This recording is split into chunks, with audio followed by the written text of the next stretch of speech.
thinking as well, like, so do we now then think we need to be mentored into identifying ourselves with certain things? So for example, in terms of culture, in terms of like, our beliefs, religious beliefs and stuff. Yeah. Do we need to be mentored into that? I mean, for me, to build up on the question and title that we're on, it's important you know self. You cannot follow someone. You want to be a trendsetter. You don't want to follow trend. You just don't want to follow. And you must know yourself. So I've struggled all my life to be who I am and to know who I am and to get to where I am. And I noticed certain gifts and certain things in me, and I know certain things with me I need to either fight for, or I need to struggle to get, or I need to go twice as hard. So totally for you now, you might walk into a store and just pick up something easy and that's it, you're done. And I want the same thing, and I might work 2 days to get that.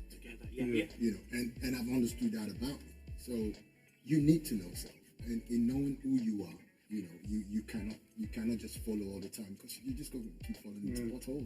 You've got to find you, know you, so you can make certain right you decision. And if you fail, you keep failing to succeed. But looking at that now, or even talking from that now, let's talk about the younger generation, the younger kids and the youths and everything. Do you think, based on what you said, like you've had a lot of experience, you've had a lot of that, you can easily walk in that road? But looking at younger people, do you think they can actually listen to what you say now and be like, you know what? Yes, I can relate. Because think about it, it's one thing that a child with a soul obedient at home do all the things that needs to be done, and on the street with his friends, it's completely different. He identifies with that. But at home, he identifies with the parent, with the religious beliefs and the traditional beliefs and all that. So where do we for the balance? You know how true that is, because sadly, when kids pass away with the violence and street stuff and everything, what does the mothers always say? He was a good kid. Do you ever notice that? It's the same line every single time. He was a good kid. You know why? Because at home, they are who they are. But once they step foot outside, they need to change up. Because they realize... But why is that? The thing is, anything. The environment, for example, is toxic. Like, you can't get around with it. You either need to leave that environment, but if you don't have the finance, if you don't have the spirit, if you don't have the courage, the strength, or just the resources, what are you going to do? You're going to have to adapt to it. And when you adapt to it, certain stuff are going to come your way. And that's just the reality of it. And it's such a topic where you can't really even identify it. It's just a personal thing where people need to realize what they're doing and what they want. It's just that simple, but it's very hard, very, very hard. You can't get away with it. Okay. I'll just say 2 things. Apologies. Okay, let me do this. So, you're right. It's difficult, and it can be difficult. So, one thing, as you said, parents will always say, he was a good kid. And truly, they are good kids at home. But the peer pressure is hot out there. It's heat. You're in school, or you're with your peers. You got kids who got certain design label on, or certain trainers, or whatever it is, and the pressure is on. They go iPhone this, iPhone that. And the other child, probably mom's working 2 jobs, or dad's not there, or dad's working 2 jobs, and they can't provide that, not understanding what it is. And you don't understand the dynamics of different homes, and you jump into, I need to be that, I need to be this. And the pressure is on. I mean, we all had it differently when we were growing up. I mean, back home, I had it differently, compared to now. But this is the beauty, which leads to our second topic, not to give it away. I mean, listening to the kids at home is also important. So as a father, I've had to learn to listen. Still have a lot of flaws when it comes to my, to my parenting skills. But one thing the missus has done for me is make me understand that, you've got to listen to your children. Know what they're saying, know what they want, know what they're about. Because most of the time, our parents don't listen to us. And he was a good kid at home. That's the facade he put up at home. The minute he stepped out of home to go to school, who knows if he's a monster or his parents don't know, because probably dad or mom's gone to work. And it's relating with the kid, having to have sit-down time, having to talk to them, having to educate them, having to empower them, having to let them know, and give them words of information. It's so true, Pooms. Just small stuff like that can make such a big impact. Such a big impact. It can.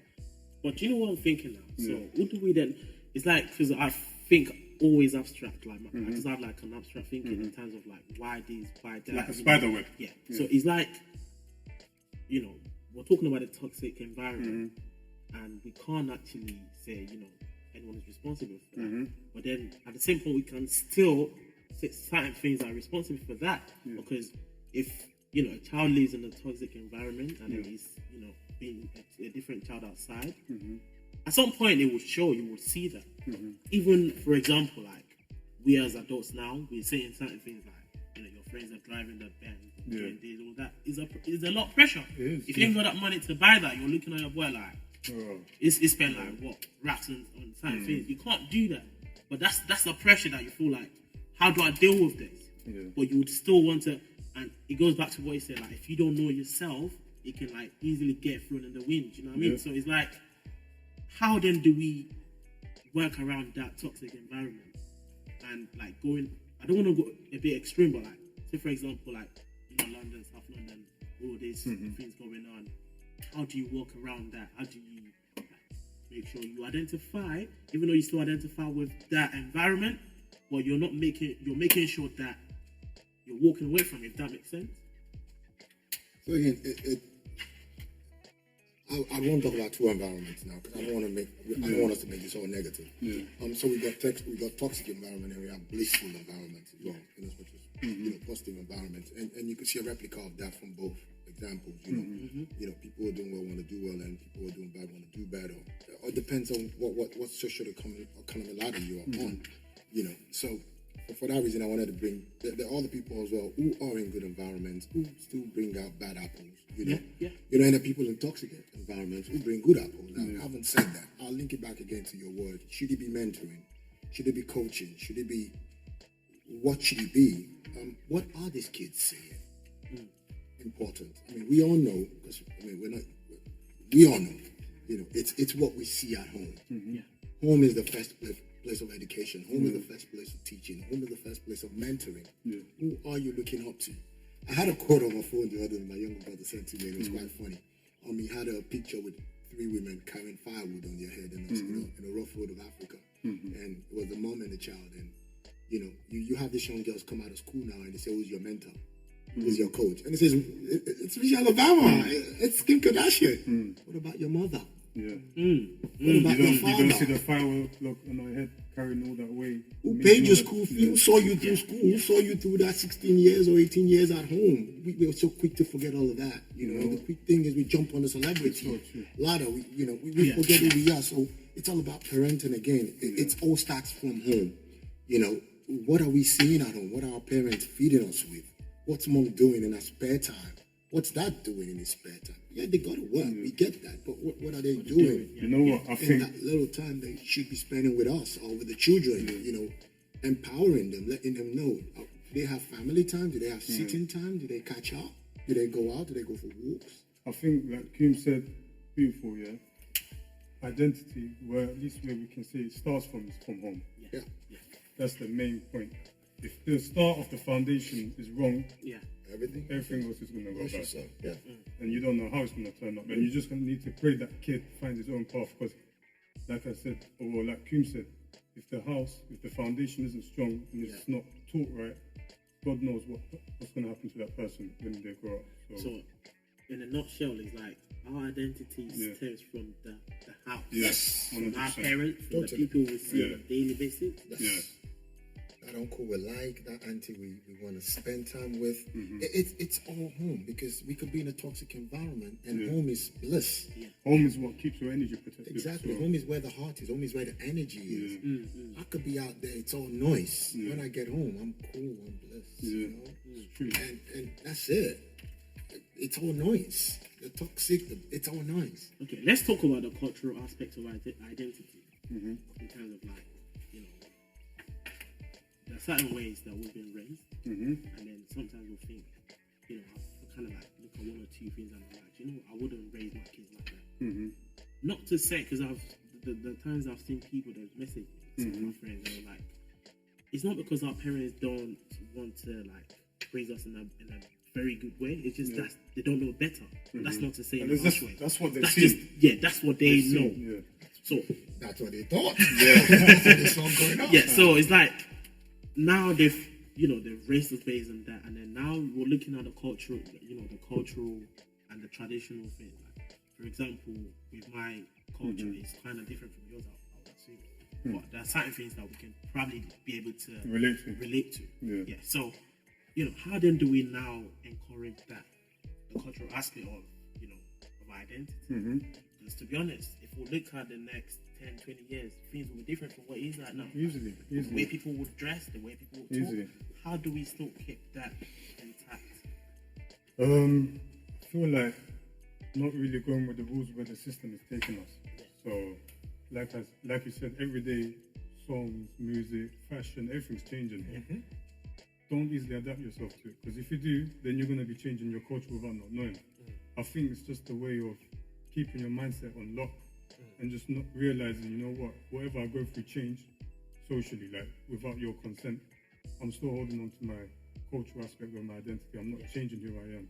So I think it's just more of a thing where it's like, yeah, I need to go with the flow, but I need to hold on with what I have. If that makes sense. Okay. Should I bring us back to self-discipline? Yeah. I think I missed on that earlier on. Again, it all comes down to self. You mentioned the foundation and whatever you've learned from that foundation, how that's made you resilient, or how that made you weak, or how that made you, whatever way that shaped you or formed you. We have somewhat self-discipline. So culture, all formed from probably religious belief or somebody's theory or whatever it is. That's most of our cultures are formed. And we go by that, and it depreciates every generation. I grew up in a house where, we pray in the morning before everybody sets out. We pray at night before everybody goes to bed. We still do now, but it's differently. So apologies, I'm going there. But Dad would call it. Dad would tell one of us, okay, sound the bell. It's night prayer. And the bell would be sung, and we would get together in the main guest room, and we would all pray. And same thing in the morning. Look at the culture we are in now. I need to be out of home to get to work. I don't want to wake the kids up at that time because they want to pray. They're going to eat me alive.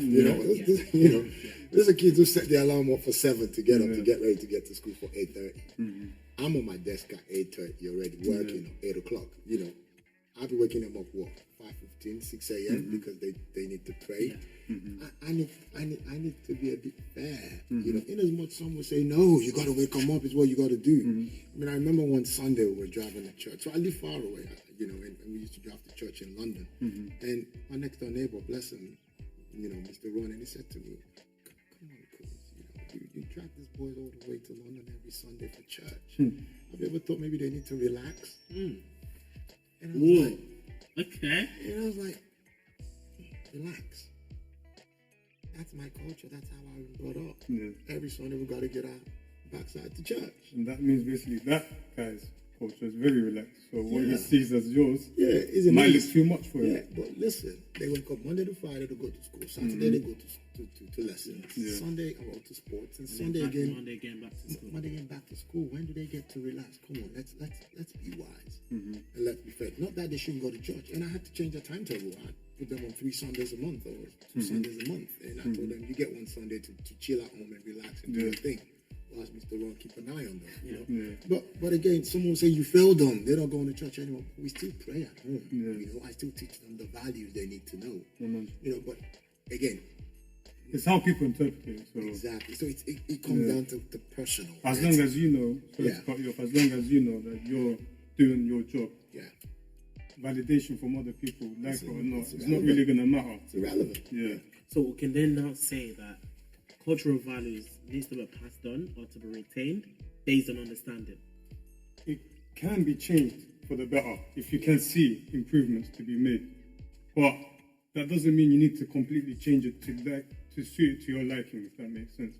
If something's nice and you can spot that there can be improvements to be made and it can be better, why not? It's only going to benefit everyone. But don't do an ego, don't go with full ego and try to change something just so it looks like it's your way of done. And it's not do you listen to us on Projecting On View podcast on social media, on SoundCloud, on Instagram? We're now on YouTube now.